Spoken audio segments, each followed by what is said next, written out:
तो 4 राज्यों के नतीजे आपके सामने हैं, जिसमें 3 में बीजेपी सरकार बनाती हुई नजर आ रही है और इनमें सबसे बड़ा राज्य विधानसभा सीटों के लिहाज से मध्य प्रदेश 230 सीटें, जिसमें 157 बंपर जीत बीजेपी को मिलती है। तस्वीर देखिए जरा, शिवराज सिंह चौहान और ज्योतिरादित्य सिंधिया दोनों एक ही तस्वीर में, एक ही फ्रेम में, और अंदाज देखिए जरा किस तरीके से एक दूसरे से बात करते हुए, बिल्कुल दोस्तों की तरह।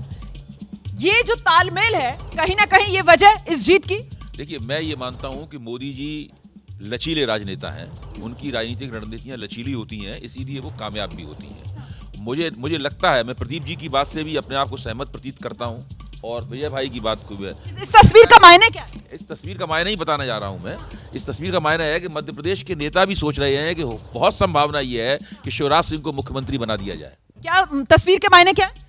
सबको साथ लेकर चलने की जो नरेंद्र मोदी की नीति है, और वो कभी भी इसमें ये नहीं है कि बिल्कुल अड़े रहेंगे किसी बात को लेकर, ये एक दिखाई दे रहा है। और जो जनरेशनल चेंज है, मैं फिर से बता रहा हूँ कि पार्टी ने जितने भी लोग जो जरूरत के हो सकते हैं, उन सबको मौका देकर ये जीत हासिल की। शिवराज सिंह चौहान को लेकर ज्योतिरादित्य सिंधिया का बयान भी तो आया ना कि हम शिवराज सिंह चौहान के नेतृत्व में चुनाव जीते हैं, ऐसे में मुख्यमंत्री कौन? क्या इस सवाल का जवाब तस्वीर से मिल रहा? देखिए, 3 दिन से जितनी मुलाकातें शिवराज और ज्योतिरादित्य सिंधिया की हुई हैं, 6 से ज्यादा बहुत जाती मुलाकातें, तो लोकसभा चुनाव में नेतृत्व पे उस पर भी ध्यान रखा जाएगा। जल्दी से हम सुना देते हैं दर्शकों को। दिग्विजय सिंह, माफ कीजिएगा, शिवराज सिंह चौहान के बेटे हैं कार्तिकेय, उनसे खास बातचीत की है हमारे सहयोगी ब्रजेश राजपूत ने। जरा सुनिए, पिता के नेतृत्व में चुनाव लड़ा जाता है और ये जो बंपर जीत बीजेपी को मिलती है, इस पर क्या कह रहे हैं? मैं प्रधानमंत्री जी के नेतृत्व को धन्यवाद देता हूँ। माननीय प्रधानमंत्री जी के कारण, सैकड़ों, हमारी करोड़ों लाडली बहनाओं के कारण आज मध्य प्रदेश में इतिहास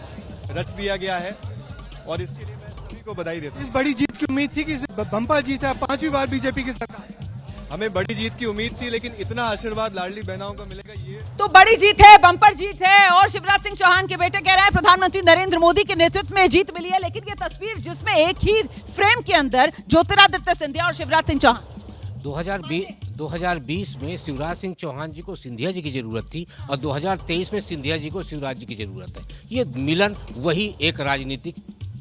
बिल्कुल। दिबांग, आपकी नजर में तस्वीर के मायने?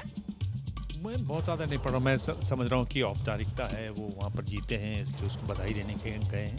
मुझे नहीं लगता कि इससे तय होगा कि मुख्यमंत्री कौन होंगे। लेकिन नेतृत्व की बात जिस तरीके से शिवराज सिंह चौहान को लेकर ज्योतिरादित्य सिंधिया ने की है कि साहब इनका नेतृत्व था, उसमें चुनाव जीते हैं, उसको किस रूप में देखते हैं? देखिए कि सब लोग जानते हैं कि नेतृत्व अब चूंकि जीत हुई है तो नरेंद्र मोदी का ही नेतृत्व माना जाएगा। तो बेमानी हो जाती है बात? निश्चित तौर पर बेमानी हो जाती है, लेकिन ये तय है कि प्रधानमंत्री नरेंद्र मोदी के मन में जो है वही मुख्यमंत्री बनेगा। बेशक वो 18 साल के सीएम रहे हैं, कोई ज़रूरी नहीं कि वही बन जाए, लेकिन संभावना है कि अब चूंकि 24 के चुनाव हैं, तो इस तरह से एक झटके में शिवराज को खारिज नहीं किया। ठीक है, तो देखना दिलचस्प होगा कि आखिरकार ये जीत, बड़ी जीत और सेहरा जीत का किसके सिर पर सजेगा मध्य प्रदेश में। मैं आऊंगी मैम आपके पास।